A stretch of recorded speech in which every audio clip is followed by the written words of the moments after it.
Just realized that I forgot my passport.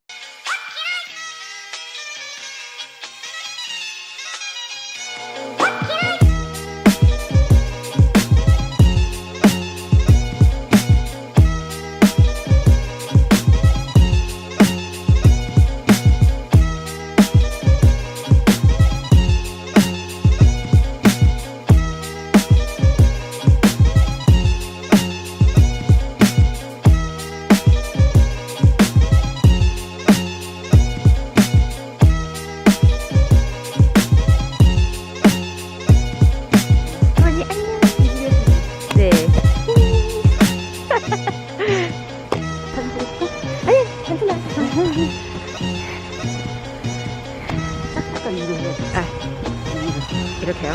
네. 네.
맛있겠다. 예.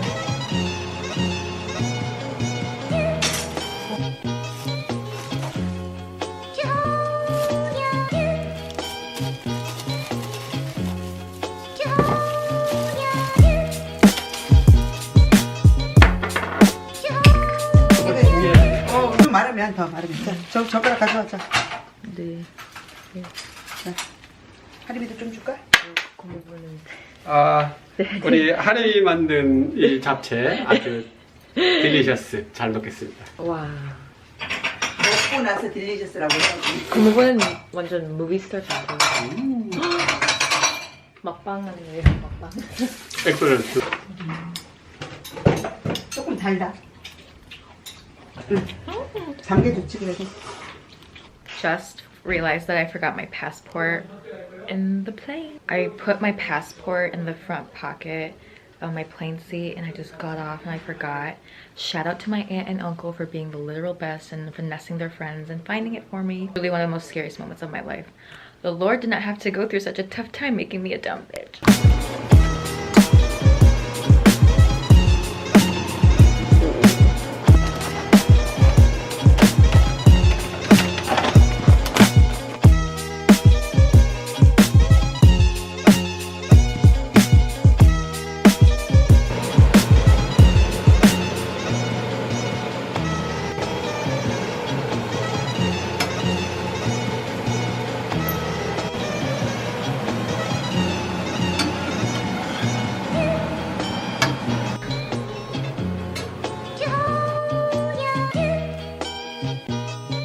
We are getting the passport pack today.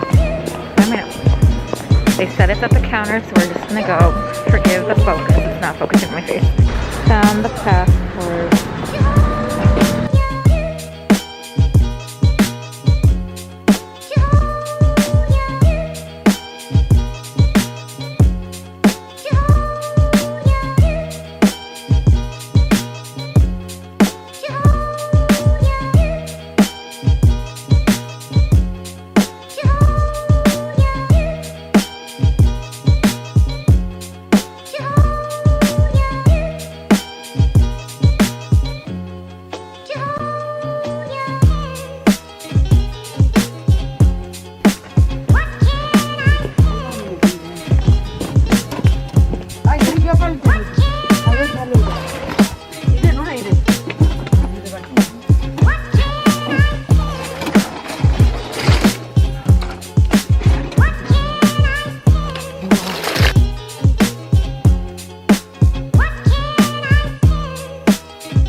네. 어울려? 네. 네. 나중에 이것도 가져가. 아니, 괜찮아요. Oh my god, I had such an eventful day today and I didn't vlog any of it. So I'm currently at the airport because I am flying early. I was in Jeju from Sunday night until, what is it? It's like Wednesday night now. I was supposed to stay here until Friday morning, but the tea is that there's a huge snowstorm. The weather was looking really bad, so I decided to leave a little bit earlier because a girl's got plans. However, right now it's snowing in Seoul as well, so it looks like all the flights are delayed. So who knows if the chaotic energy will follow me this time. I realized I never did a little bit of an update. I did get out of Jeju just in the nick of time. I'm really glad that I got an earlier flight because that's when the snow decided to get really, really bad. When I got out of the airport, I took the subway back home and it was about a 10-minute walk from the subway to my apartment, and it was just a full-on blizzard. Like, you know, you see in the documentaries with like the snow in the air and like it was whirling around, and I had like all my shit to carry with me. I looked like I was on crack. Everyone was like, all the taxis were like, you good? But I made it back. My eyelashes were filled with snow, but I did make it back here on time. It was really cold. It's really cold.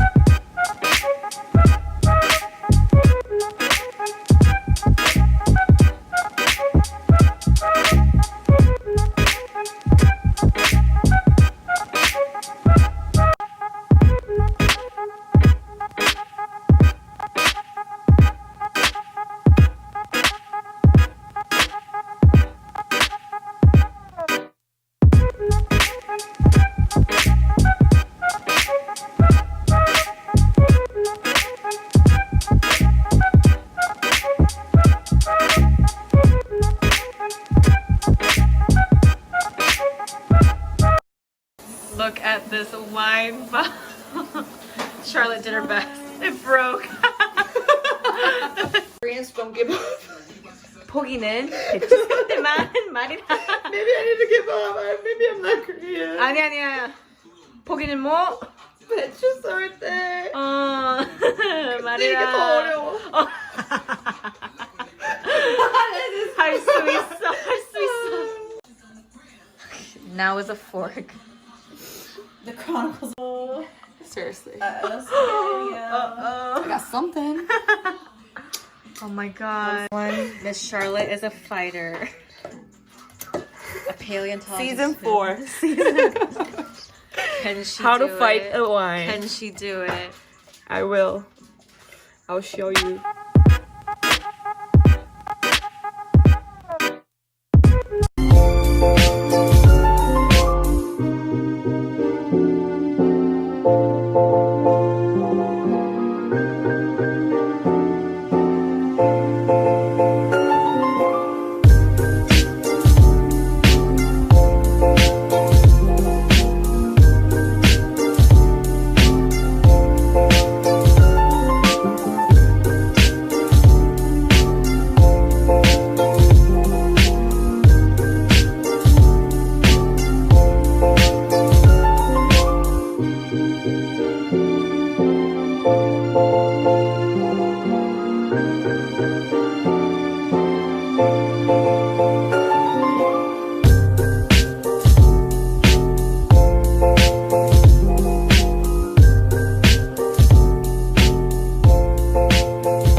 Everyone, we are one mojito in.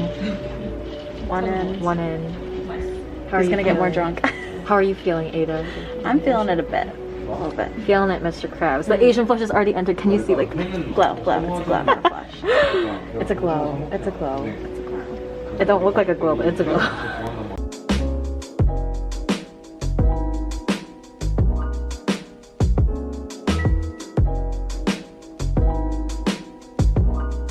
Our one makgeolli in.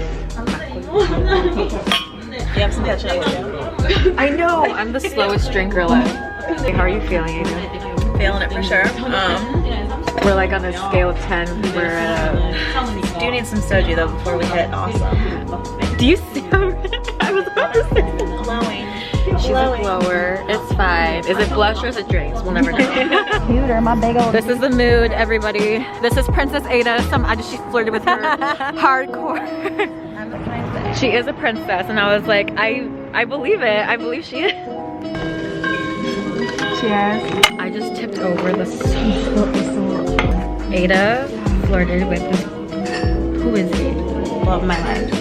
The love of her life gave us free shit. I look. Was it 사랑해요? What's the countdown now? We had one mojito, one makgeolli, one like half a soju bottle, and one cocktail, and one shot in. Just did the math, and I failed calculus, but Same here. But the math says we're drunk. The math does not lie. It doesn't My lie. grade kind of lies. Listen, I put it in the I calculator. literally failed calculus in college. In the calculator, it says drunk. We're drunk.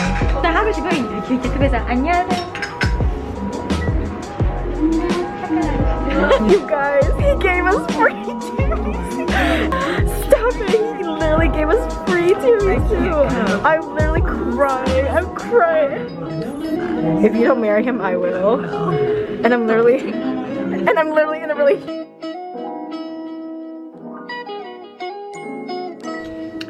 What is up, everyone? We are gonna do a chatty, ranty, get ready with me. My eyes are quite swole because I cried last night. Cute, sad, drunk cry. So my face and my eyes are quite swole. I was crying because this guy DM'd me on Instagram, posted something about us, me and my friend got free drinks, and I was talking to the guy in Korean, and this guy decided to tell me how bad my Korean is. In fact, he said my Korean sucks.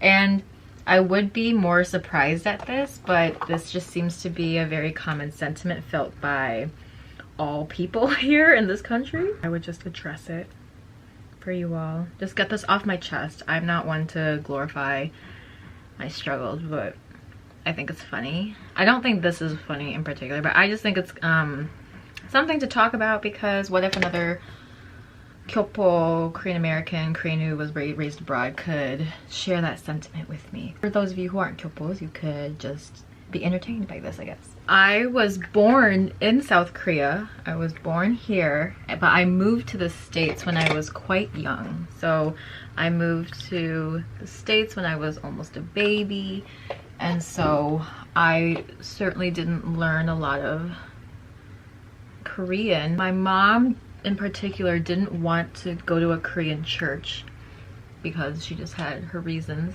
But that basically meant that my brother and I didn't grow up with any Korean friends. We had no Korean peers our age to talk to, so we basically just talked to our family members in Korean. That meant like my parents and my grandparents. I actually didn't know how to speak in Panmal until way later in life. Anyway, so I was also raised in a very predominantly white society. I went to a predominantly white school. I went to a predominantly white like workplace internships. I went to a predominantly white institution for my undergrad. So I was constantly surrounded by white suburban kind of environment. So needless to say, I was incredibly whitewashed If you look at pictures or videos from me in middle school or high school, I wanted to be that way. This is not an excuse, but this is just something that obviously is a thing. When my brother and I first started going to school in the States, obviously it was very obvious that we were very different. We are the only Asians, so people, you know, kids just love to point that out. Kids love to make fun of our eyes, like to make fun of how we look, make fun of, you know, the Korean food that my mom would pack for lunch. So it was just constantly that kind of talk. Obviously no kid wants to be the ostracized one, so I don't know about, I can't speak for my brother, but for me personally, I did everything I could to dress and talk like my white friends, you know, sue a kid for wanting to make friends, I guess. So I totally disconnected from my Korean heritage culture. I didn't want no part of Korean culture. I didn't want to get better at Korean because that wasn't the cool thing when you're 8 years old. The cool thing is to fit in with the popular people, and the popular people were the white bitches.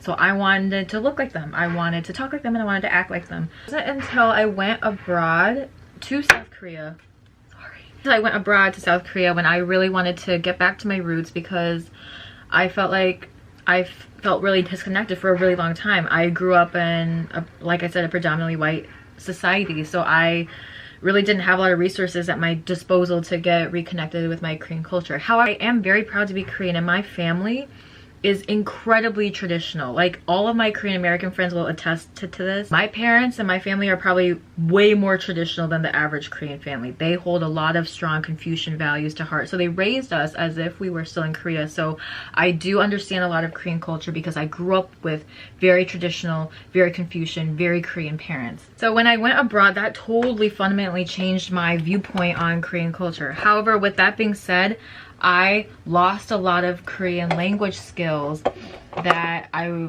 would have had originally. Yes, I don't have amazing Korean, but I feel like it would be unfair for people to expect me to have perfect Korean, especially given my background when I didn't go to a Korean church, I had no Korean friends, I only spoke Korean with my family, like I was really whitewashed. And like, I'm not trying to blame anyone, it's no one's fault but my own, because I consciously made the choice not to improve. I consciously made the choice not to learn and not to keep up with it. After I went abroad, I really wanted to get better. I realized how much I was missing, and actually it wasn't until 2018 when I went abroad that I actually met other Korean Americans. That was so fundamentally crazy to me. So I made that choice to want to get better. So right now it's 2021. So for the past 2.5 years, I've really tried to make a conscious effort. I paid for private lessons, I paid for tutors, I looked at YouTube videos, I made sure to really practice with my family and friends. I was abroad, I made sure to go on dates with Korean guys so I can really learn from them. I heard that that's a great way to learn.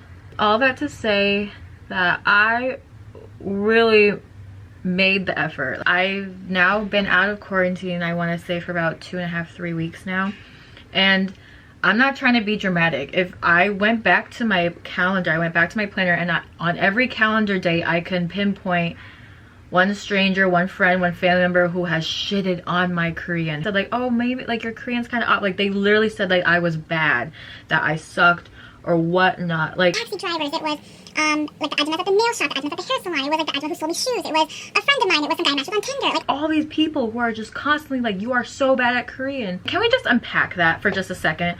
What is the point of telling someone that they are bad at something? I gave this example once. I majored in violin performance in college. My violin professor would tell me that I'm bad at the violin, but he is my professor. He is there to critique me. None of these strangers slash friends are there to critique me. Suddenly now everyone's a language evaluator, and I am the walking punching bag of Seoul. So obviously I am feeling a little discouraged, because I'm not even joking. I think at least 10 people in this country have consciously said, like, I remember some guys that I would match with on Tinder would call me randomly just to tell me how bad I am at Korean. This just proves that gyopos are literally the most shit upon members of Korean society. It's because we're not fully foreign, but we're not fully integrated into the culture. Like, we are technically Korean, our blood is Korean. Like, I used to have a Korean passport and I was born here and my family is 100% Korean, but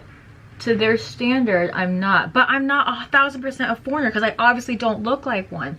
I'm sorry, I'm not mixed. I'm 100% Korean, so my face is 100% Korean. So when Koreans see my face, they think, oh, this bitch should speak perfect Korean. Newsflash, buddy, I did not grow up here. In fact, I grew up with only white bitches. I do recognize the privilege that I have with having a Korean face. I know a lot of my foreign friends get really weird stares, they get really weird questions, that like when I'm waiting for the bus, when I'm just standing on the subway, no one thinks I'm weird. I don't stick out. So it is nice in that way because in the States, I stick out like a sore thumb. Like my race is something that I'm very conscious of all the time. Like, oh, I'm the only Asian in my sorority. I'm the only Asian on the dance team. I'm the only Asian in this class. In Korea, I don't have that problem. But it's just so funny because when my foreign friends say like thank you or goodbye in Korean, everyone thinks like they like cure cancer. They're like, oh my god, that was so good. I try to say something, they're like, oh my god, you suck, you're a disgrace. Like, and you know, that's like an exaggeration, but you guys know what I mean. Like, I'm gonna be totally honest with myself. I know my Korean's not great, and I say that to people all the time. I never go out and flaunt that I think I'm really good. I don't. I've never thought that I was really good. I feel like I'm good enough to get by on my own. I opened a bank account in Korean all by myself. I can go out and order stuff. I can go out and buy stuff by myself. I can talk to my family members who don't speak English at all. When I went to the nail salon with my friend Danielle, she actually made a really interesting point that I didn't think about earlier, is that if you can make a joke, if you can make people laugh and make a connection in that language, that should be a pretty good indicator that you're at an okay level. What I did with these Korean ladies at the salon, they didn't speak English, but I made a joke with them or something and they laughed, and Danielle told me after like, oh, like that's a great indicator that you're like doing pretty well in the language. Discouraging when you hear every day, when you hear constantly, one of the biggest insecurities that you have. Speaking Korean very well is a very big insecurity of mine, and it actually makes me feel very shameful because the language is a part of my culture. It's part of who I am, and my family doesn't speak English, so that's why I am making this really conscious effort to get better so I can be a good granddaughter and be a good niece and be a good daughter. Very unnecessary. I don't know, I think we should just all be better and be more kind, because as long as people are doing their best and as long as people can understand me, it's fine. I've resorted to just telling people that I'm Chinese because then they say my Korean is really good.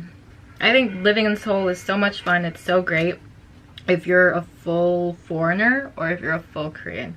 Korean Americans and gyopos in general just, I don't know, we're just so underappreciated. But it's so great because we can bridge two cultures together because we understand both. But I think Koreans just love to put me in a box and you should act like a Korean, or if you're gonna be fully American, you should act fully American. But I don't look like a stereotypical white American, so I think that's just harder for them to grasp. This is my TED talk on why I'm just feeling very, I don't know, it just didn't make me feel very good about myself. I am trying really hard to just pick myself back up and just say like, you know what, let's just get better at Korean. However, right now I'm just being a big baby and I'm like, I don't ever want to speak Korean again. But it's so crazy because I had that mentality once on Tinder where I was like, you know what, if these bitches think I'm so bad, I'll just speak to everyone in English. And what was so annoying is that so many Korean guys are like, can you speak Korean because my English isn't very good? And I'm like, oh my god.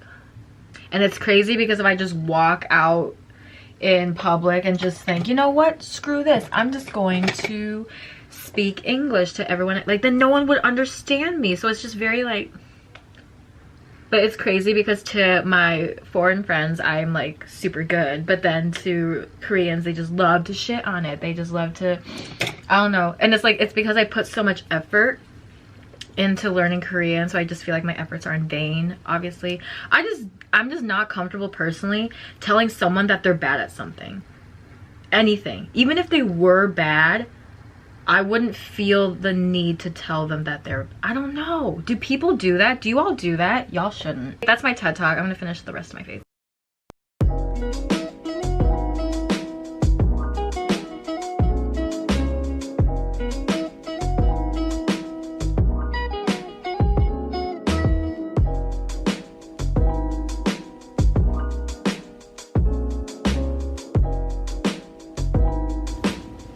Need you all to look at what I'm doing right now. I'm trying to pop open this container. I'm like sweat. I like already took a shower, but I got the strawberries open.